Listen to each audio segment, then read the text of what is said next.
I'm Neil Newport. Cheers. And I'm Dale Hudson. Hello. I've cycled the length of Britain. And I'm new to the world of cycle touring. Oops. Together, we're taking on the Tropics. 14,000 kilometre bike ride from Hong Kong to Brisbane as we cycle from the Tropic of Cancer to the Tropic of Capricorn. It's an 8-month journey with over 700 hours of cycling. Get up here, you sod. We've got no support crew. Neil's just taking a tumble. A bit shaken up. And no backup plan. My tyres had it. Not really sure what we're going to do.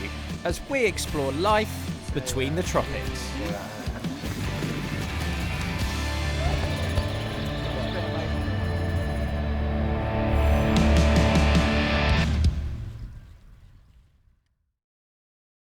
So we finally made it. It's the starting point. We've set off on our journey. Woo, yeah! This is it. We're now on this epic adventure. And after some initial problems, It's not good news. we've already had some amazing adventures. We haven't really got the equipment for cycling in the dark. We've now travelled 3,300 kilometres since leaving Hong Kong. Our next leg takes us into a dark past, and we explore ancient civilisations. Just gives you this sense of awe. After hard times in Laos, we're also treated to some tropical paradise. But on our way back to Vietnam, a little complacency has caused an accident.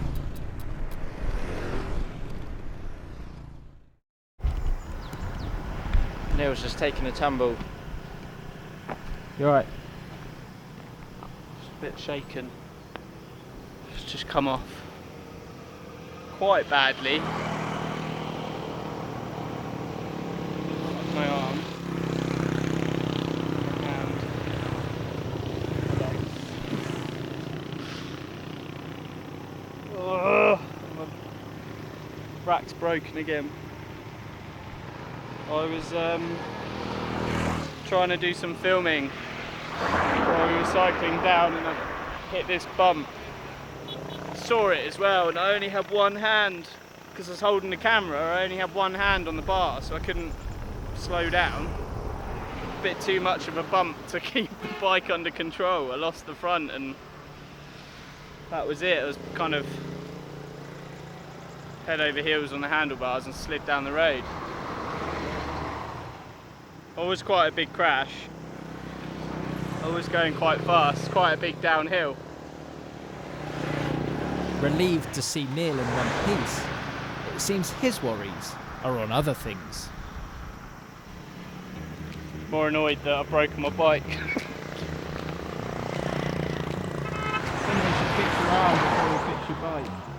Well, it's not that bad, is it? I can't really see it. The adrenaline's probably making it seem not too bad.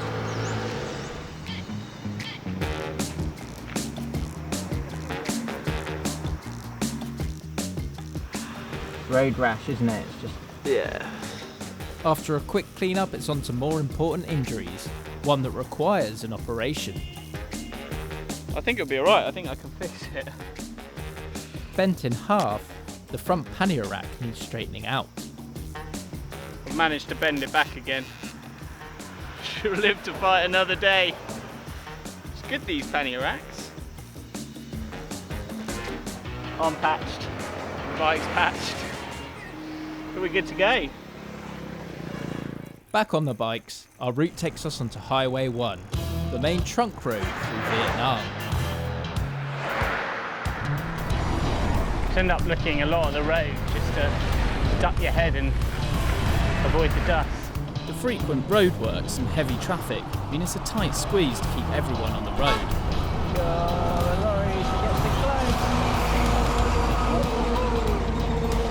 Dusty, noisy and dangerous, we're glad it's just a short ride before we can pick up the Ho Chi Minh Highway, the old mountain road that used to link North and South Vietnam.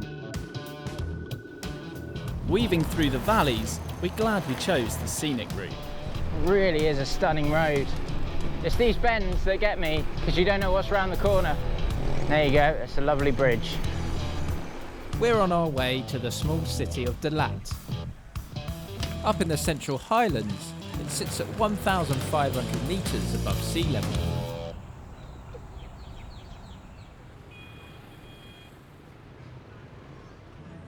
Due to its high altitude, the city's cool temperatures makes it just one of a few places in Vietnam where temperate fruit and vegetables can be grown. They really do have it all here, haven't they? When was the last time we saw broccoli and pepper? Carrots, courgettes, sweet potato, onions.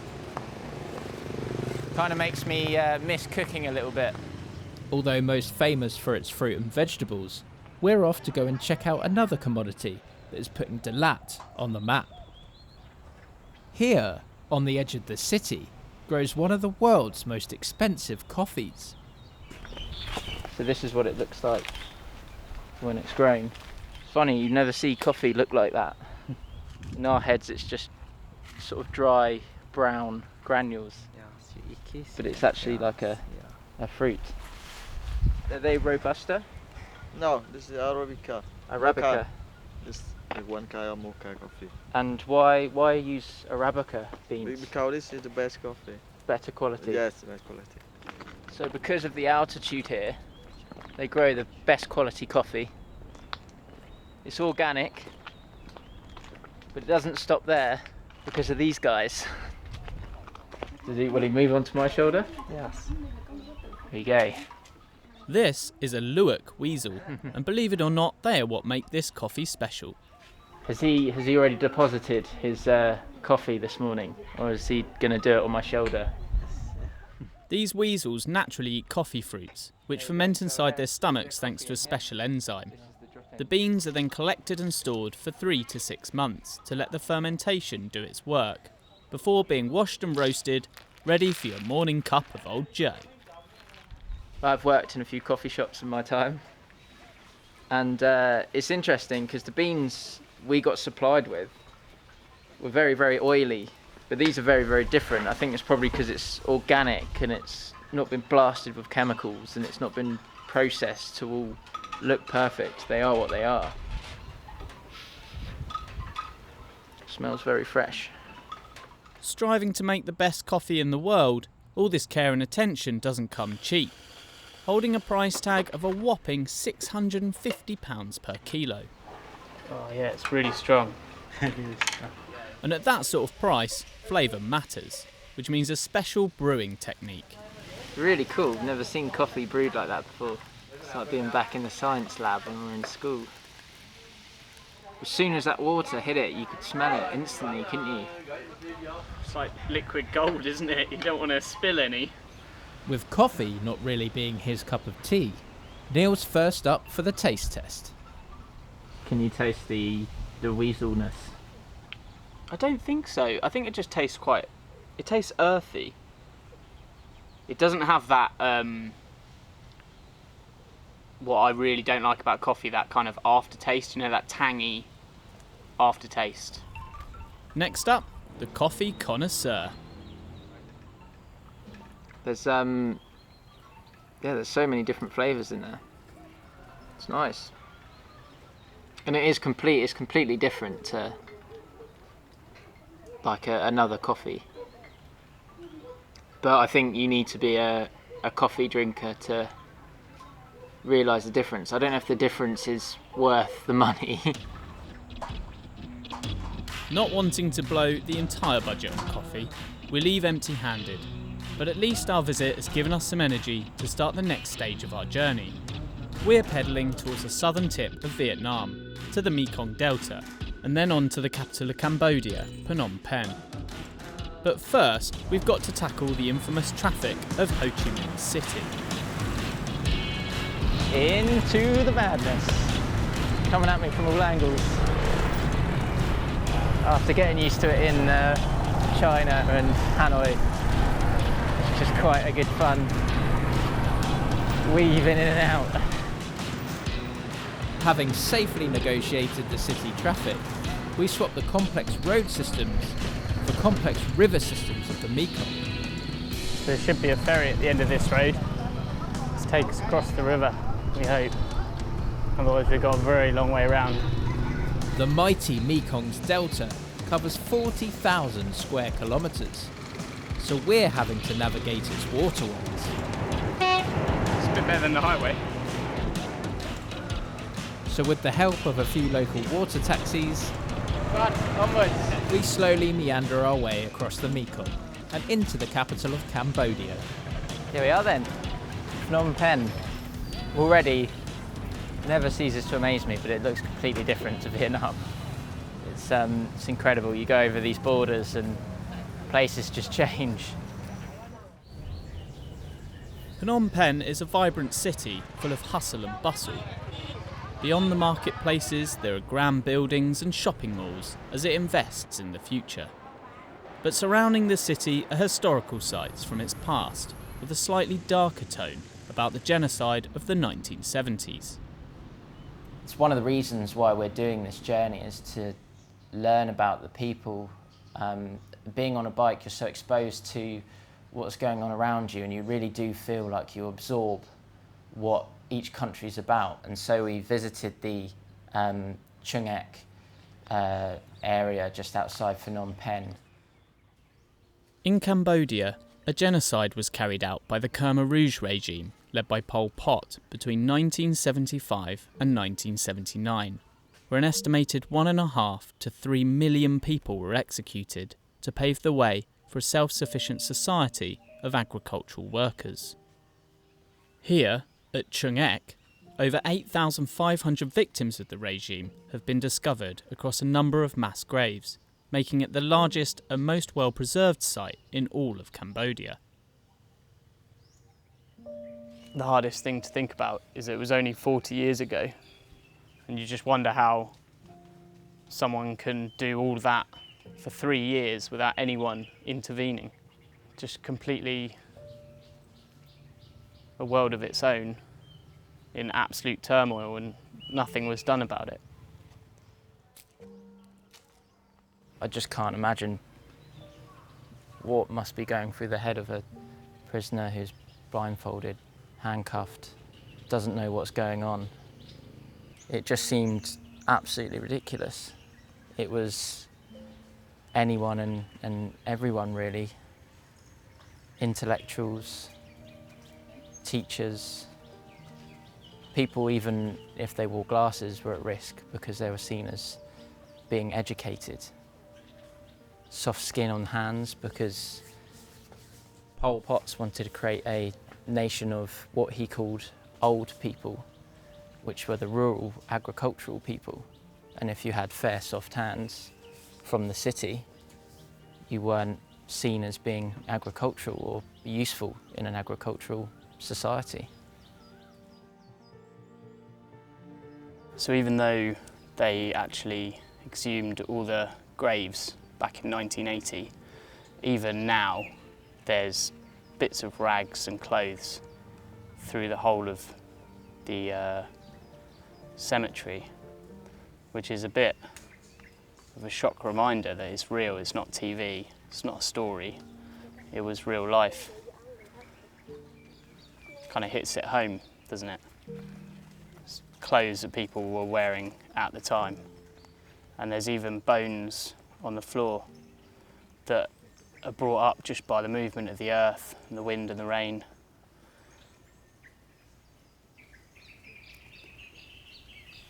It's quite hard to take it all in, really. As if the remains of clothes and bones wasn't enough, the biggest shock was still to come. I don't think I've quite seen anything like this in my life. Just, you can walk around the site and you can read the signs and you can imagine how many bodies are below the ground, but it's only when you see the amount there in front of you that it kind of puts it into perspective.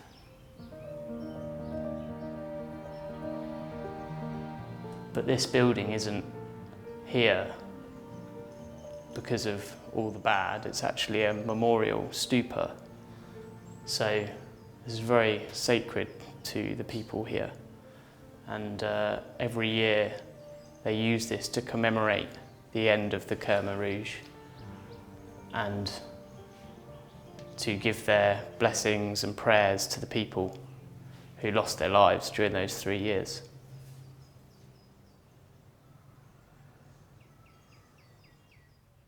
Despite Cambodia's shocking past, it's a nation full of happy people who are optimistic about their future. And back on the road, we're being treated to some Cambodian hospitality. Just stopped on the side of the road and someone's invited us into their home. Hello, Hello. you where come from? England. Oh, England. Why you go? We're cycling to Siem Reap. Oh, Siem Reap. Yeah. Taking our time, so it's good to experience just the home life of the Cambodians. Just like our Vietnamese friends, it involves plenty of socialising, eating, and of course, drinking.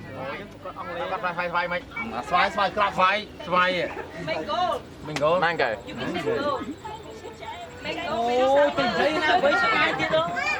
Very sour. This? Okay. Salt. It's like a tequila shot.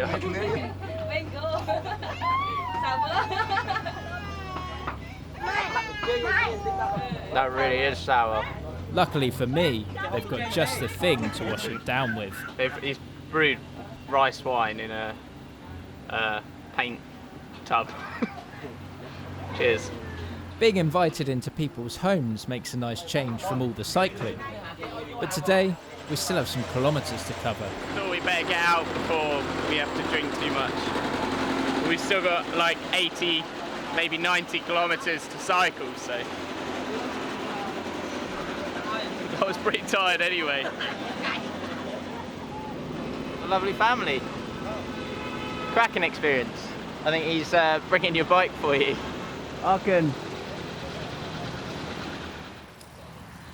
It's not far before we make it to Thailand.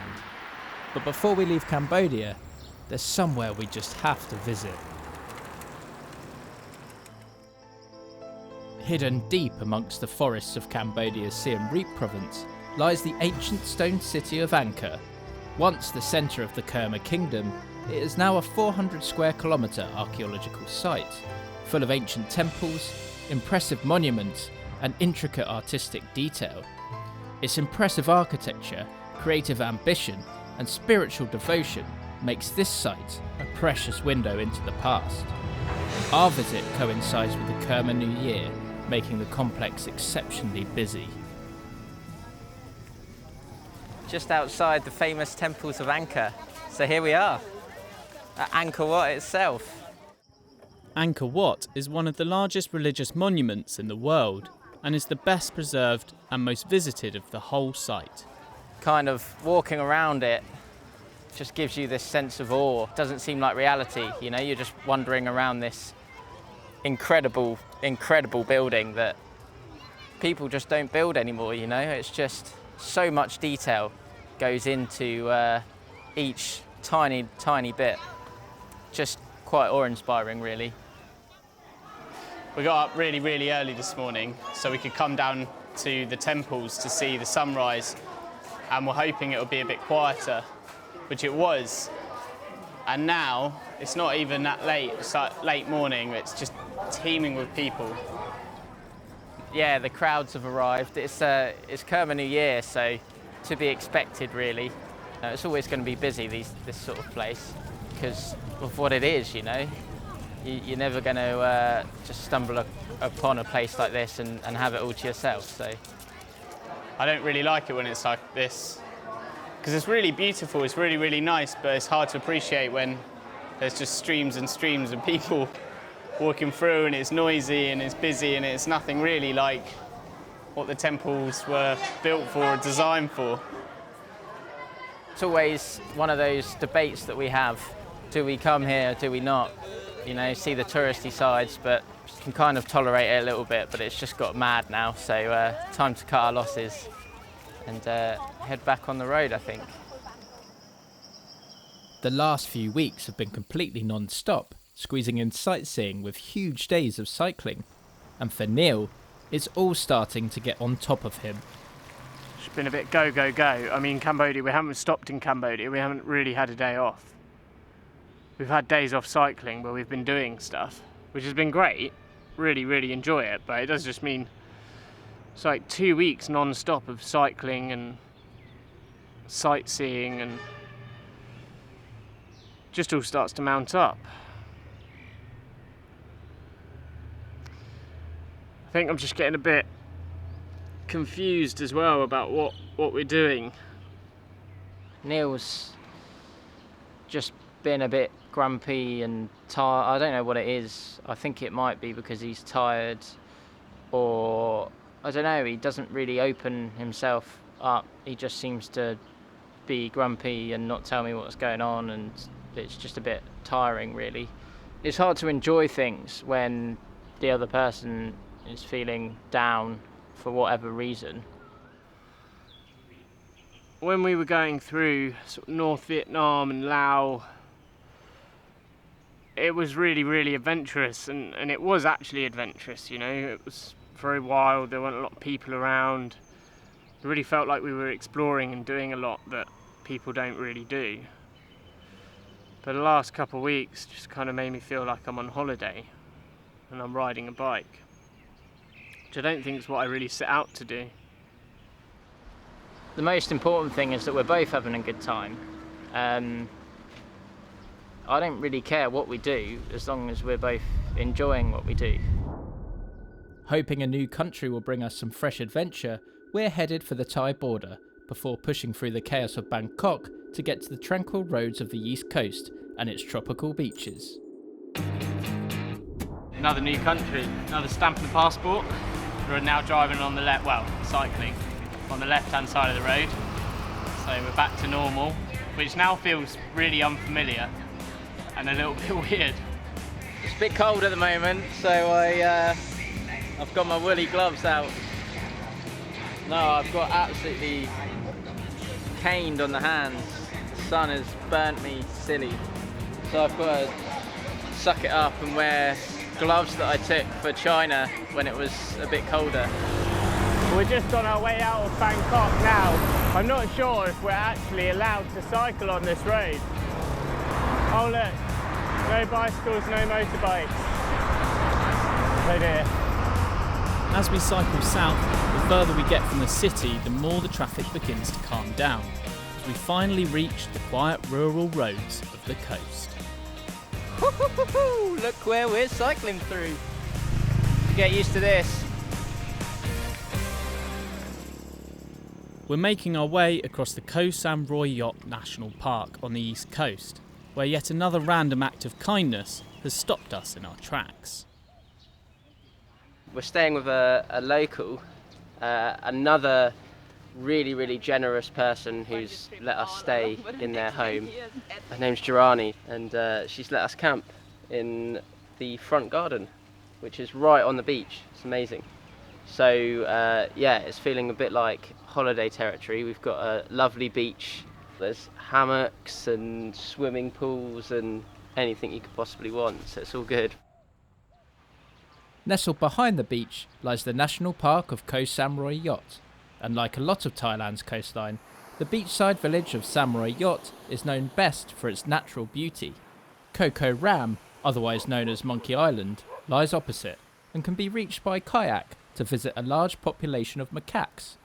Jirani, though, had other plans for us.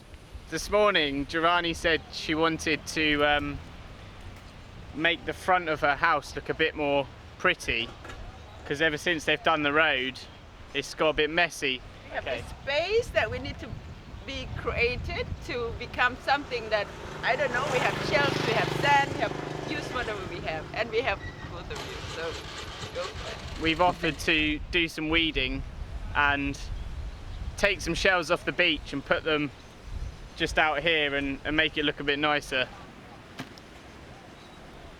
We are staying in an amazing accommodation with pool and the beach and stuff, so it's nice to give back a little bit. If there wasn't the need to progress and get to Malaysia before our visa runs out, you could stay here for a long time, I think. I'm really enjoying this section, but now there's some work to be done. It's the first time in 3 months that we've had to think and put our heads together and work as a team We work really, really well as a team, and recently, you know, you spend so long together, like doing everyday things, and it does get a bit flat sometimes. And this was just a really good way to kind of think about things together and, you know, have something to talk about. And it's done us wonders, and done Neil wonders as well. And he now seems himself again, you know, he's upbeat, positive, and we're back to having fun. We've got a bit art attack. 4 hours later, and our efforts have proved fruitful. It's looking pretty good. Banaroka. Welcome to Banaroka. Yeah, number one. Wow. What do you think? I love it. I just love it. You will make all my cyclist friends very, very happy. What do you call priceless, right? Yeah. It's a priceless. We're glad Durrani's pleased with the makeover, but it's not just her that we've impressed. So I didn't think we'd be able to achieve something like this. I've surprised myself. Teamwork. I'm not really an artiste. It seems we've finished the garden just in the nick of time as a big storm rolls in. Seeking refuge back at the house, our work for the day isn't over yet, as we whip up Durrani a proper British meal.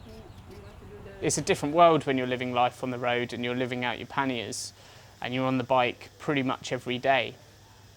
And it's going to sound really odd, but having to cook a meal for other people and gardening, we just had such a nice refresher of daily living. We decided we're going to make toad in the hole because it's nice and British, and we haven't had any British food, as in typical pub grub, since we left. So rather than doing a Thai cookery course, which is what most people would do, we've decided to cook, which is quite nice. We haven't cooked since we left, not properly. We boil noodles in the stove, but it's not actual cooking. About 13 hours later, we have a toad in a hole. And we're all so hungry, you know, we're hungry and can't wait. My first time. What are your impressions of toad in the hole? I have no idea. We heard about potato. Yeah, that's very English. Mashed potato, vegetables, sausages, and we thought maybe you can rub everything in the pastry. That was our idea, right? That's what we thought. So it's not what we thought. So that's fantastic. Love it. This is the best toes in a hole. Toad in a hole. Toad in a hole. In Thailand. This is like first This meal. could be the only toad in a hole in Thailand. The only toes in a hole in Thailand. It's going to be the best toe in a hole in Thailand.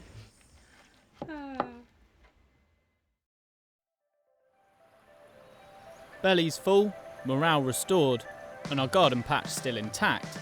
It's time to pack up the bikes and continue on our way. My saddest part, you know, I have all these wonderful people come into my life, and then 2 days, 3 days, 4 days, and they gotta go. And I'm looking forward to you guys coming back. All you guys keep sending the news, alright? And come back soon and longer. Stay long, and thank you for everything. The last week's been absolutely ridiculous. We've just been in this paradise land and cycling through the most beautiful landscapes. All the beaches we seem to find are just deserted. That's one thing that you get with the bicycle, is that you're going to beaches that aren't advertised. I just keep thinking to myself, you know, where the hell am I? You know, this is absolutely amazing. Some of the places we've stayed and camped, something definitely to tick off for the trip, you know, and it's just another kind of thing to add to the tropics, really. It's another landscape, it's another beautiful scenery that we haven't kind of explored yet, and now we're exploring. It's another night camping down by the beach. This time we're actually on it, and it's just ridiculous. The water's like bath temperature. It's beautiful and sandy. There's no one here. It doesn't get much better than camping on a beach with a beautiful sunset and warm seas to go and swim and shower in. I don't think I've ever slept on a beach before. Certainly not a tropical deserted style beach. Just nice, home sweet home for tonight.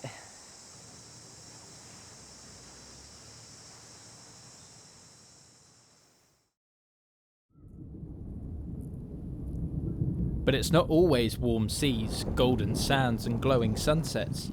During the wet season, the tropics receive some of the heaviest downpours in the world. Just on our way to the South Islands in Thailand, and the sky just looks so angry. And I had a few things that weren't watertight, so I thought I'd pull in here before it started chucking it down. And almost instantly, the heavens opened. And boy, did they open. This is why we left so early in the year. We're trying to beat this the whole way. It seems to have caught up with us. It's a real showstopper. With nothing to do but wait it out, we're making the most of our downtime, getting a quick game of backgammon If in. you eat my, I need double two. How many fours in a row? Always four. Whoa, that was close, that one. Lightning's getting closer. Holy shit. With the storm passing directly overhead, we're glad we're not out on our bikes, but it has given Neil the chance to put 2 more wins on the scoreboard before the weather starts to ease. If it comes down again, we'll just have to find another little shelter. Round 2 on the backgammon. Needless to say, it's a damp ride for the rest of the day. We're on our way to Thailand's South Islands to visit the island of Koh Tao. Resting in the crystal clear waters of the Gulf of Thailand, it's best known for its incredible marine life.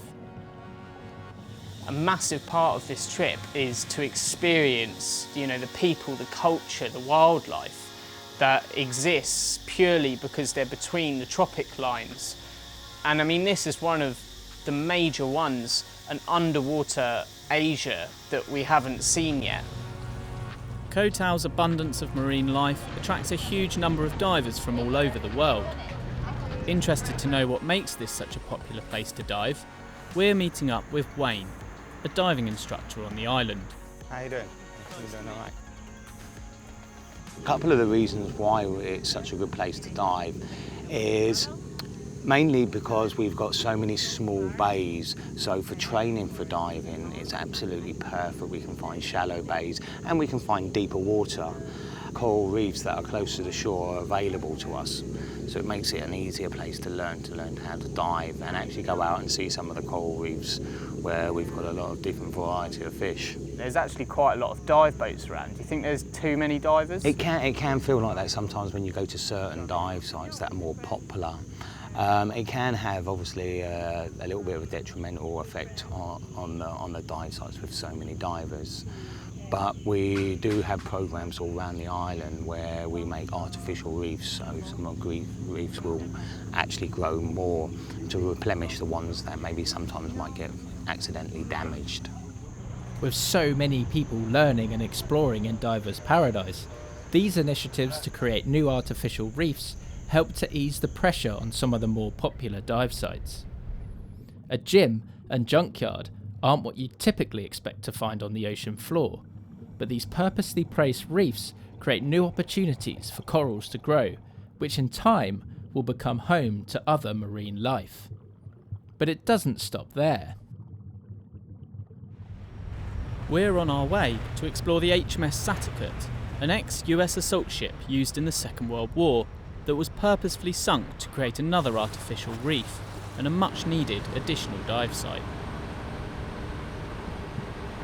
It's a really good idea because the sea here is just perfect for life to grow, coral and stuff like that, just because of the temperatures and the weather and the tropical climate. So sinking a boat and kind of letting nature do its thing is just a really good idea to kind of increase the sites around here and attract the aquatic life to the area. And it'd be really interesting to see what life has kind of attracted to it so far. Right, let's go diving.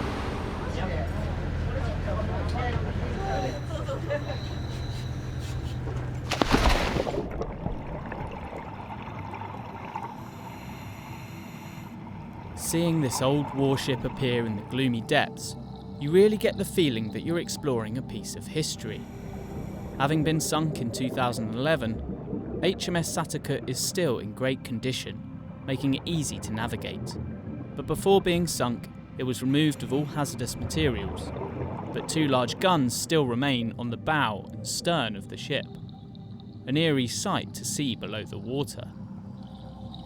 Now, fulfilling a new purpose, in a relatively short period of time, life is already starting to take hold and is home to a large variety of marine life that use the wreck as shelter.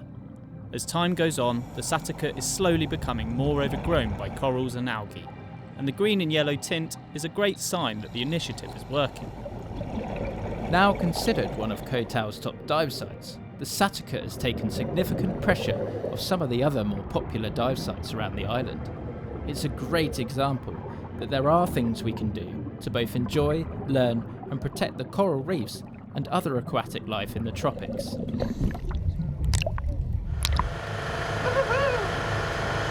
Awesome dive. Oh. The dive site's just huge. Swim around for ages and it's just new things keep popping up. So many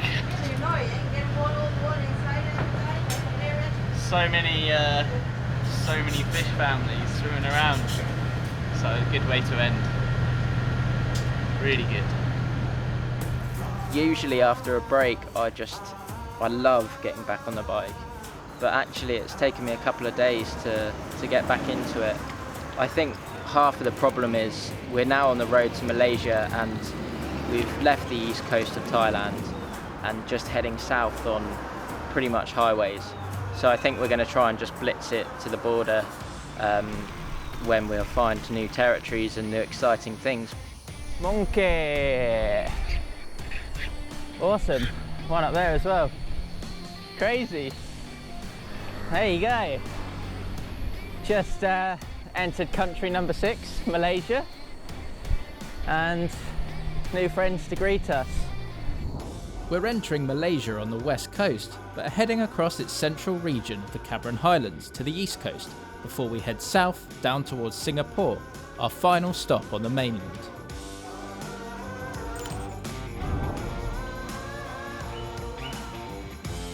So we are on the ascent into the Cameron Highlands.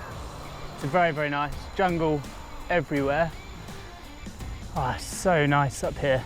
The Cameron Highlands, as the name suggests, are a mountain range reaching heights of 1,600 metres. Look at this view. Around 2/3 of Malaysia is covered in rainforest, which hosts about 20% of the world's animal species. So off the bikes, we have a little explore, as our cycle route takes us into the heart of the wilderness.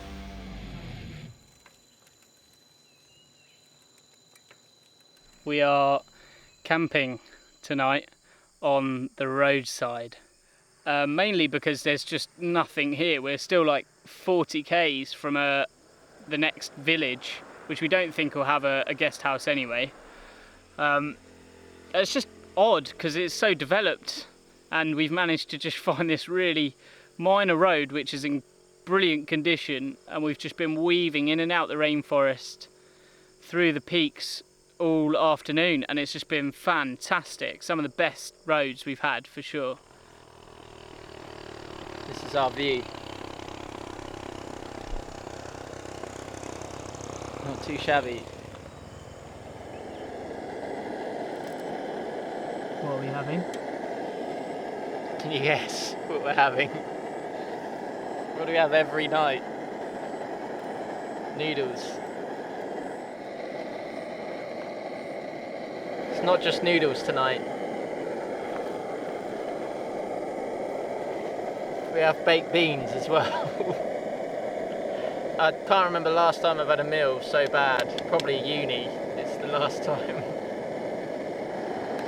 What I really like is the fact that like 50 k's that way is just this one road and jungle.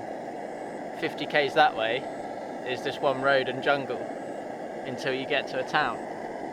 And we're just sat right in the middle with a tent on the hill. It's pretty cool.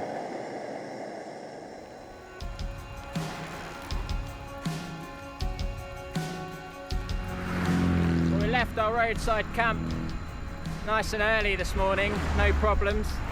But our view of the jungle has now been replaced with palm oil. And that's quite literally the case here.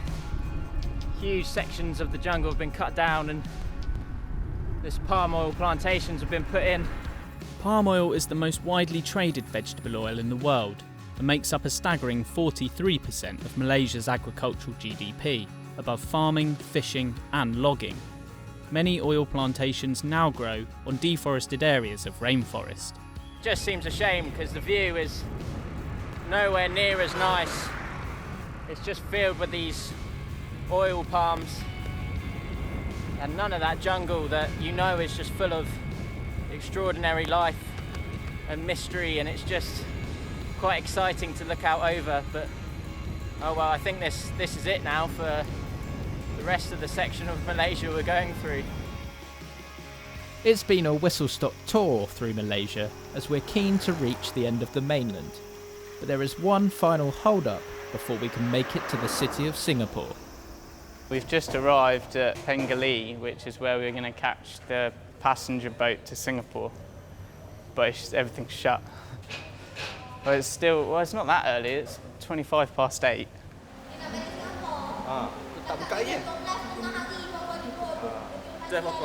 12 o'clock. Oh, right, okay. So there's no boats before 12. Right. Okay. Bummer. Better get the backgammon out.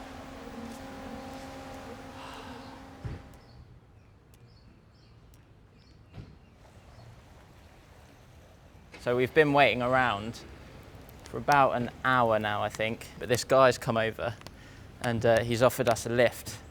So we're going to do it, but I don't know, it all seems a bit, he's just grabbed our passports. Neil's run off with him to, I don't know what they're doing with them, but hopefully it's all legit and there's no problems the other side. But he's in a bit of a rush, so we've gone from waiting around at the harbour to trying to pack up and get ready to go. All changes quite quickly over here. Yeah, we're coming.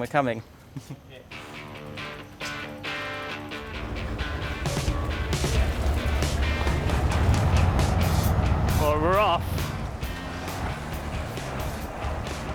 No hanging about. Kind of cool though, we've got our own little private boat. Singapore, we're coming for you, baby! Woo-hoo-hoo-hoo! Oh God, feels so good to be going to Singapore. When we started in Hong Kong, it was just so far away, and now we're here.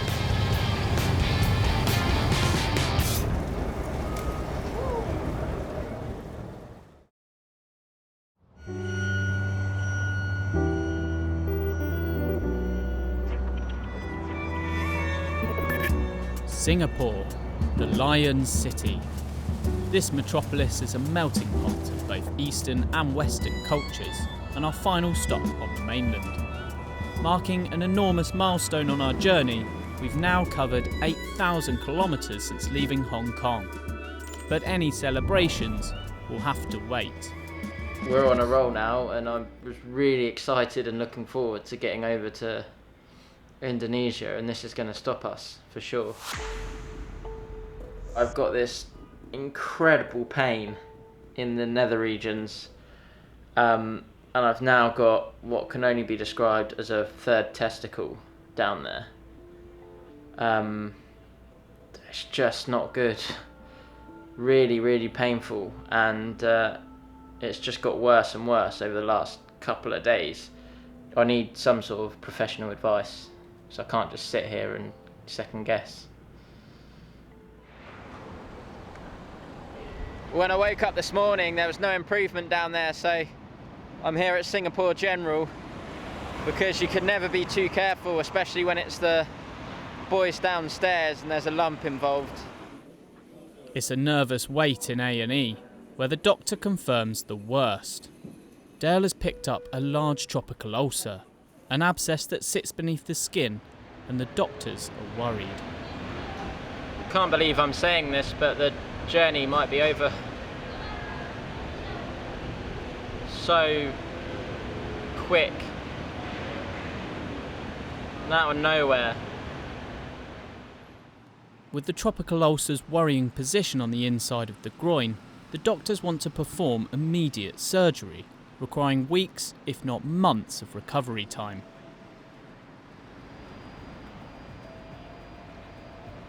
Can't believe it. Like, where did it come from? 8,000 kilometres. 8,000 kilometres and no issues, and now all of a sudden I need surgery.